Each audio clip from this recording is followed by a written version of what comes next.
شاعر اللہ کی یاد، یہ عبادت خدا کی ہے. تو پھر کامیابی یا ناکامی کی سند تم نہیں دے سکتے. یہ سند دینا آیا کہاں سے؟ یہ سند دینا آیا کہاں سے؟ مجلس میں کچھ رولز ہوتے ہیں. کہیں نہیں دیکھا ہوگا نماز امام جماعت کے بارے میں کہا بڑی زبردست نماز پڑھاتے ہیں. ذاکر کے بارے میں کیوں ہوتا ہے بڑی زبردست مجلس پڑھتے ہیں؟ زبردست کا معیار آپ کون ہوتے ہیں طے کرنے والے؟ ممکن ہے آپ کو وہ بات پسند نہ آئی ہو مگر حق ہو. ممکن ہے ایک ذاکر کی بات آپ کو پسند نہ آئی ہو مگر حق ہو، لیکن اگر پسند آئی تو آپ نے کامیابی کی ضمانت دے دی. ہو سکتا ہے جسے آپ نے کامیابی کی ضمانت دی ہو، سند دی ہو، جب میدان محشر میں اس کا ذکر جائے تو بہت ہلکا رہے، بہت ہلکا رہے. آپ سند نہیں دے سکتے کیونکہ سند دینا مادر حسین کا کام ہے. سند دینا حسین کا کام ہے. کس کی مجلس کامیاب ہوئی، کس کی مجلس ناکام ہوئی، یہ سند حسین کا کام دے، یہ سند دینا حسین کا کام ہے یا مادر حسین کا کام ہے، خدا کا کام ہے. یہ ہمارا کام نہیں ہے. ہم مجلسوں کو تولتے کس بنیاد پر ہیں؟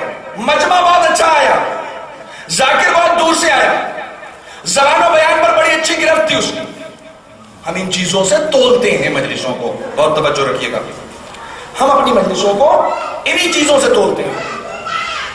یہ ہمارا معاشرہ ہے، یہ ہمارا سماج ہے جس سماج میں ہم وزن کرتے ہیں مجلسوں کو. مجلسوں کو وزن کرنا چھوڑ دیجیے. جب بھی کسی بھی مجلس میں جائیں، جہاں سے آپ مجلسوں میں وزن کرنا چھوڑ دیں گے وہاں سے مجلسوں کو آپ تولنے لگیں گے. توجہ فرمائیے گا، جہاں سے آپ مجلسوں کو تولنے لگیں گے وہاں مجلسیں حسین اور کربلا کی نمائندگی نہیں کریں گی، بانی مجلس یا علاقے کی نمائندگی کریں گی. میں کچھ عرض کر گیا آپ کی خدمت میں. جہاں سے مجلسیں کربلا اور حسین کی نمائندگی نہ کریں وہاں سے مجلسیں علاقوں کی نمائندگی کرتی ہیں. بھائی فلاں جگہ بڑی اچھی مجلسیں ہوتی ہیں، فلاں بانی کا انتخاب بہت اچھا ہے، فلاں ذاکر بہت اچھا ہے، ان کے یہاں کی مجلس ہمیشہ کامیاب ہوتی ہے. یہ مجلسیں علاقوں کی نمائندگی کرنے کے لیے نہیں ہیں، یہ مجلسیں افراد کی نمائندگی کرنے کے لیے نہیں ہیں.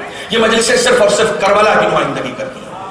اگر کربلا کی نمائندگی کر رہی ہے تو حق ہے، ورنہ باطل ہے. معیار ہے، یہی معیار ہے.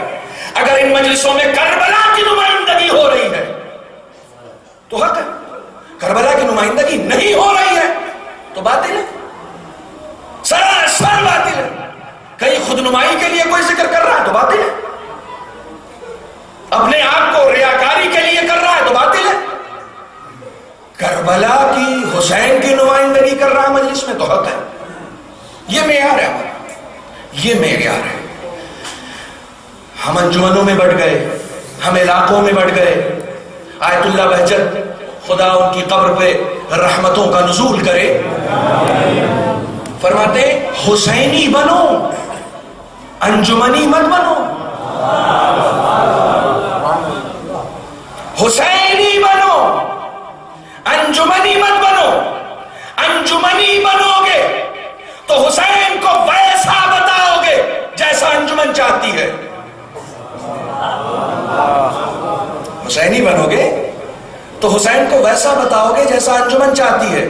انجمنی بنو گے تو حسین کو ویسا بتاؤ گے جیسا انجمن چاہتی ہے. حسینی بنو گے تو چاہے جہاں رہو حسین کو ویسا بتاؤ گے جیسا حسین چاہتا ہے. فرق محسوس کر رہے ہیں؟ ایک مرتبہ انسان حسینی بنتا ہے، ایک مرتبہ انسان انجمنی بنتا ہے. دیکھیں بڑا لطیف جملہ ہے یہ. کئی مرتبہ ایسا ہوتا ہے کہ ہم جملے کی گہرائی، علماء کے ہمارے جملے کی گہرائی لوگ نہیں سمجھ سکتے، حدیثوں کو سمجھنے کا دعویٰ کرتے ہیں.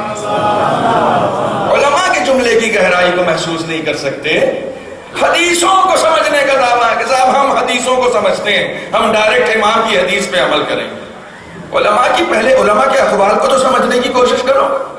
حسینی بنو، انجمنی مت بنو. میں نے جب بہت غور کیا اس بات پر کہ حسینی بنو، انجمنی مت بنو، اس میں کیا بات کیا ہے؟ اس میں انجمن بھی تو حسین کے لیے بنتی ہے، لیکن پھر بعد میں مجھے سمجھ میں آیا اگر انجمن حسین کے لیے بنتی تو انجمنوں میں جھگڑے نہ ہوتے، اگر انجمن حسین کے لیے بنتی تو دونوں انجمنوں کا مقصد ایک ہوتا، پھر جھگڑے نہیں ہوتے، پھر لڑائیاں نہیں ہوتی، پھر ہم کورٹ نہیں جاتے، پھر ہم کیسز نہیں کرتے۔ یہ انجمنوں کے آپس میں جھگڑے بتا رہے ہیں، اس کا مقصد الگ ہے، اس کا مقصد الگ ہے۔ جب دونوں کا مقصد ایک ہوتا تو پھر جھگڑے نہیں ہوتے۔ کہیں دیکھا کربلا میں حسین کے ساتھیوں میں آپس میں کوئی ناراضگی ہو، آپس میں کوئی بدمزگی ہو؟ نہیں، جو حسینی ہوتا ہے وہ ایک ہوتا ہے، جو حسینی ہوتا ہے وہ ایک ہوتا ہے۔ انجمنی مت بنو، حسینی بنو۔